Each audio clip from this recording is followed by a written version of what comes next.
What if I told you that the person you believe yourself to be is merely a carefully crafted fiction? You see, we spend our lives constructing elaborate masks, designed not only to fool others, but more tragically, to fool ourselves. Think about it. The social mask, this persona we present to the world, becomes so familiar that we mistake it for our authentic nature. But here's the thing. Beneath these layers of social conditioning and expectation lies a truth both terrifying and liberating. The very identity you defend so vigorously is the primary obstacle to discovering who you really are. Let me tell you something about these masks we wear. In nature, everything develops protective layers. Trees grow bark to shield their vulnerable inner tissues. Animals camouflage themselves to survive in hostile environments. And we humans, perhaps the most socially vulnerable creatures of all, develop personas. We hide. We conceal. We perform. This isn't accidental or even particularly conscious. It's as natural to us as breathing. Just as water takes the shape of whatever vessel contains it, we shape ourselves to fit the containers of social expectation. Now, these masks we wear aren't all identical. They serve different purposes, arise from different needs, and create different kinds of suffering. First, let's consider what I call the approval mask. This is perhaps the most common and the most insidious of all our disguises. The approval mask is worn primarily to gain acceptance, to be liked, to avoid rejection. It manifests as the perpetual smile when you're breaking inside, the laugh at jokes you find offensive, the enthusiastic agreement with ideas you secretly oppose. I knew a man once, brilliant and creative, who constructed an entire personality based on what he thought would please others.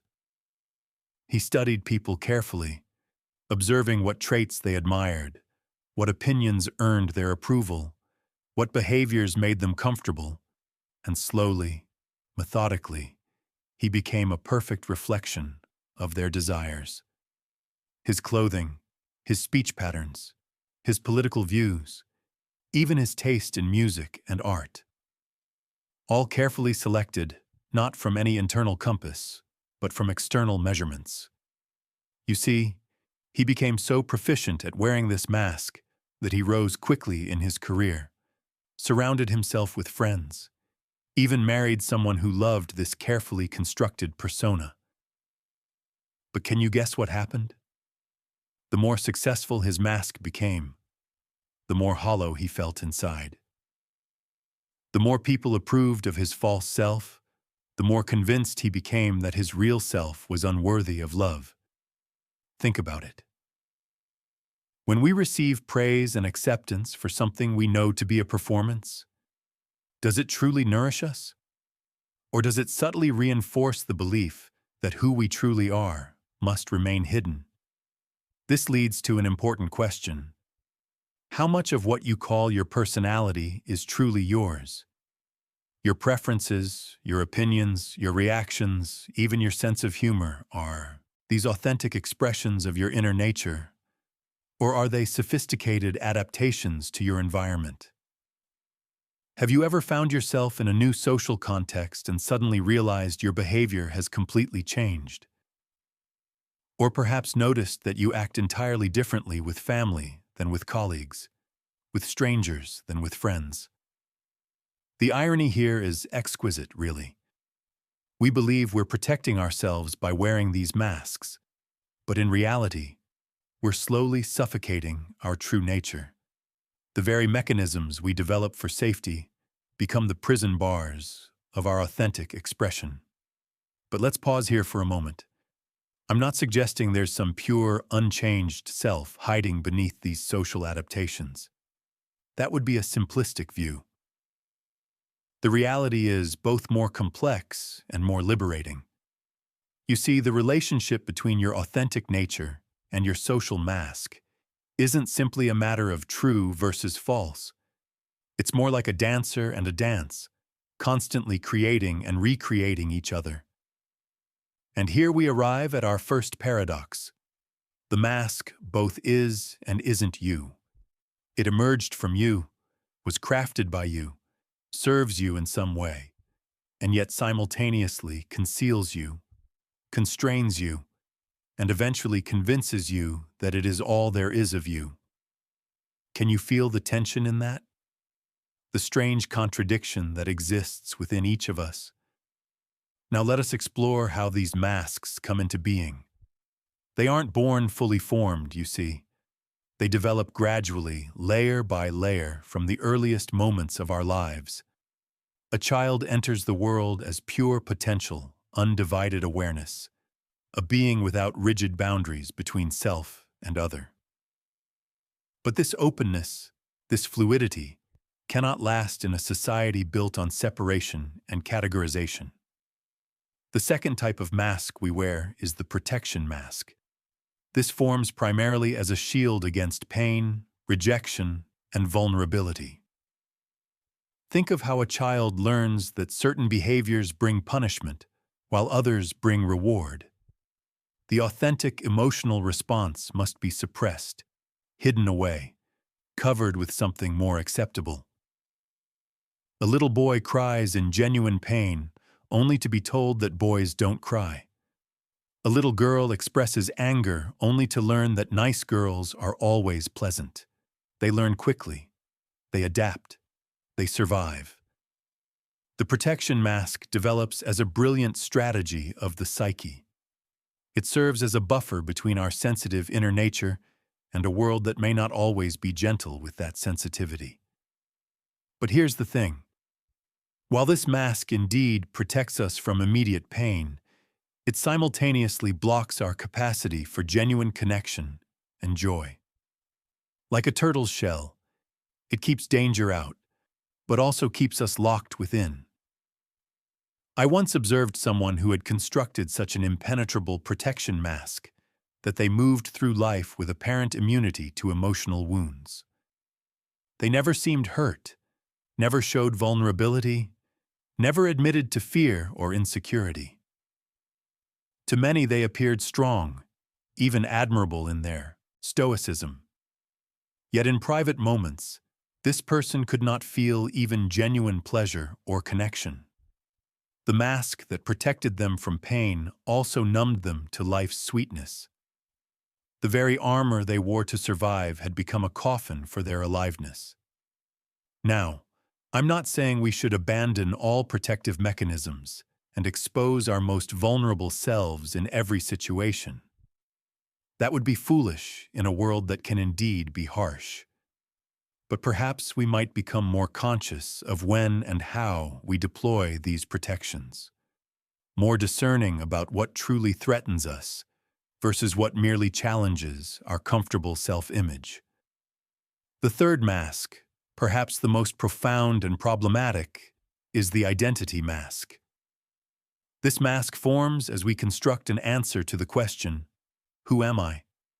And this construction project begins remarkably early. They teach us to hide. They teach us to perform. They teach us to fear our true nature. Who are these mysterious they? Parents, teachers, peers, media, religious institutions, political systems. The collective forces of socialization that shape a human being into a socially functional entity. What if your entire sense of self is merely accumulated social conditioning? What if the very core of what you call me is nothing but absorbed expectations, reactions to praise and punishment, internalized standards that were never yours to begin with? This is not mere philosophical speculation. It is a profound inquiry into the nature of human identity. The water takes the shape of its container. The child takes the shape of their culture. We learn to identify with our nationality, our religion, our political affiliations, our profession, our possessions. We say, I am American, or I am a doctor, or I am a father, or I am a success, or I am a failure. And in each declaration of I am, we further solidify an identity mask that may bear little resemblance to our boundless nature. Someone I knew spent decades building an identity as a highly successful businessman. Everything in his life revolved around this identity. His conversations, his reading material, his friendships, his values, even his walking pace and tone of voice, all carefully curated to reinforce this image of the successful man. When economic changes led to the collapse of his business, he experienced something far more devastating than financial loss. His entire sense of self disintegrated. Without the businessman identity, he literally did not know who he was. But here's where we encounter another fascinating paradox. This identity crisis, painful as it was, created an opening for something remarkable. In the space where a solid identity had once stood, a more fluid and authentic way of being became possible. Without the rigid mask of success, this man discovered aspects of himself that had been buried for decades. Artistic impulses, philosophical interests, capacity for deep friendship rather than mere networking. The Eastern philosophical traditions point to this when they speak of no self. Not in the nihilistic sense that you don't exist, but in the liberating sense that you are not confined to any fixed identity. You are more like a process than an object, more like a verb than a noun, more like a flowing river than a static photograph. But what is the true cost of wearing these masks day after day, year after year, throughout a lifetime? Have you ever calculated the energy required to maintain a persona that doesn't align with your deeper nature? The psychological toll of constantly monitoring your words, filtering your thoughts, adjusting your behavior to meet external expectations. Fourth, we must confront the exhaustion of pretending. This is not merely mental fatigue. It exhausts the body. It fragments the mind. It starves the soul. The constant vigilance required to maintain a false self creates a particular kind of weariness that sleep cannot cure. Many of the modern ailments we experience, from chronic anxiety to mysterious autoimmune conditions, are connected to this profound energetic drain. Think about it. When you're alone, truly alone with no one watching, no one to impress, how does your body feel? Does your face relax? Do your shoulders drop? Does your breath deepen? This physical release reveals something important about the unconscious tension we carry when wearing our social masks. It's like carrying a heavy backpack for so long that you forget you're carrying it until the moment you set it down. I observed a woman who maintained different personas for different relationships in her life. With her parents, she was the dutiful daughter. With her boss, the competent professional. With her friends, the carefree spirit. With her romantic partner, the supportive caretaker. Each role had its own speech patterns, emotional expressions, even physical postures. And each transition between these roles required an exhausting internal adjustment. By midlife, she developed chronic fatigue syndrome so severe she could barely function. The doctors found no physical cause, but when she began to live more authentically, allowing herself to be the same person across contexts, her energy gradually returned. You might recognize this fragmentation in yourself. Have you ever left a social situation feeling inexplicably drained? Not the natural tiredness that comes from extended interaction, but a bone-deep exhaustion that feels like you've been running a marathon while carrying boulders. This is the cost of maintaining a gap between who you are and who you present yourself to be. The wider this gap, the more energy is required to bridge it. And here's where we might find a touch of dark humor in our human condition. We exhaust ourselves pretending to be what we think others want, while those others exhaust themselves pretending to be what they think we want. An entire society of people wearing masks for each other, none showing their true face. If it weren't so tragic, it would be the perfect cosmic joke. But the consequences extend beyond mere tiredness. Internal fragmentation occurs when we wear too many different masks for too long. We lose track of what's authentic and what's performance. We forget who we are beneath the layers of pretense. This fragmentation manifests as indecision, lack of purpose, inability to connect deeply with others, and a pervasive sense of emptiness that no external achievement can fill. Do you know this emptiness? Have you felt the hollowness that follows checking all the right boxes, achieving all the right goals, winning all the right approval, yet still feeling somehow incomplete? This is the voice of your authentic nature calling from beneath the masks, pleading to be recognized, expressed, lived. The Eastern wisdom traditions speak of presence as the antidote to this fragmentation. Not some mystical state reserved for monks on mountaintops, but the simple, radical act of being fully here, fully now, fully yourself. When we drop the performance and allow ourselves to simply be, something remarkable happens. Like water finally released from a dam, energy begins to flow naturally. The exhaustion of pretending gives way to the vitality of authentic being. I knew someone who lived 50 years trying to be what his father wanted, what his wife expected, what his community respected. Always adjusting, always performing, always seeking approval. When his health collapsed and he faced his mortality, he made a decision that seemed insane to everyone around him. He stopped pretending. He spoke his truth, pursued his genuine interests, expressed his actual feelings. Friends and family were initially shocked, some even angry at this apparent personality change.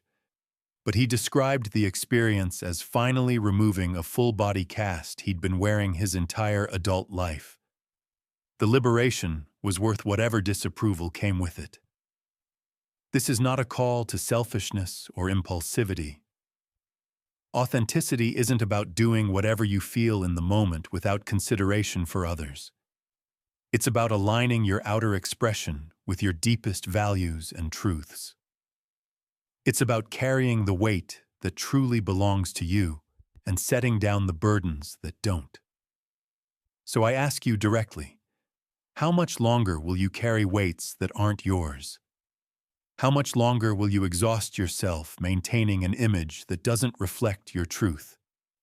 The butterfly cannot emerge while clinging to the cocoon.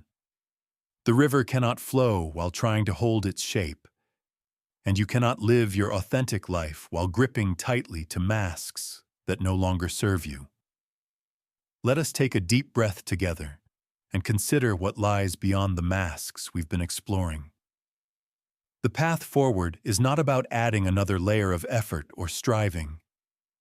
It's about a gentle, curious return to what has always been present beneath our carefully constructed personas. Fifth and finally, we arrive at the path to authenticity.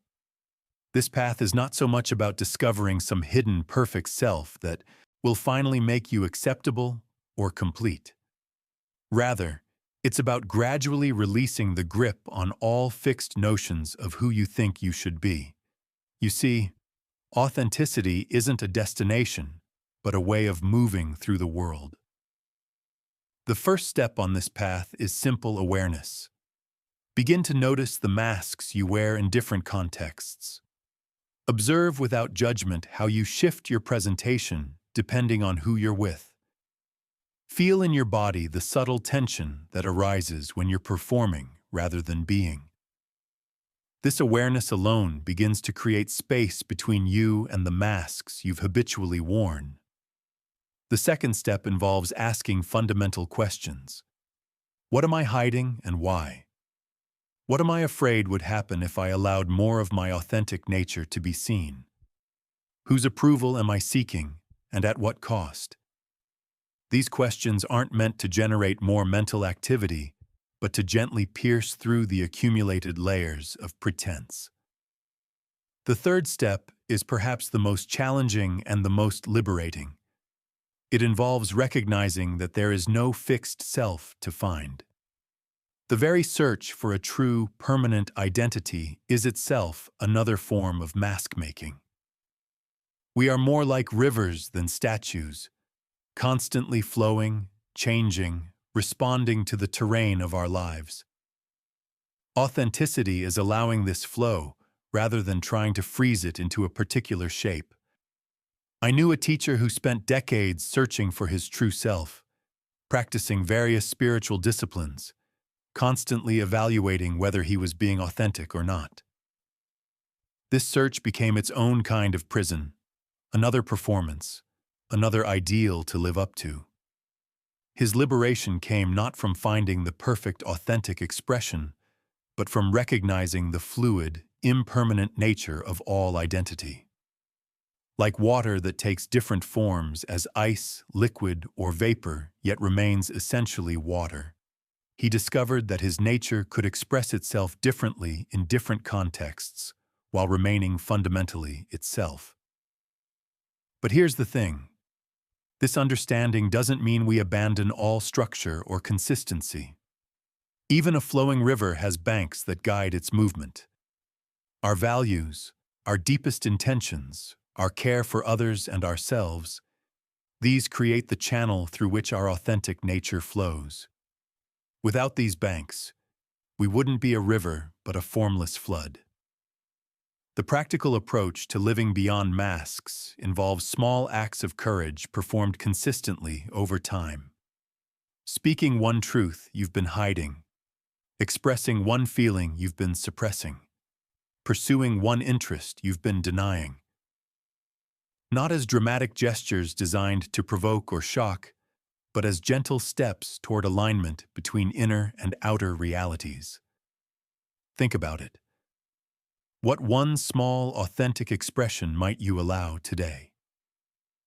Not to create a new, improved identity labeled authentic, but to experience the quiet relief of momentarily setting down the burden of pretense.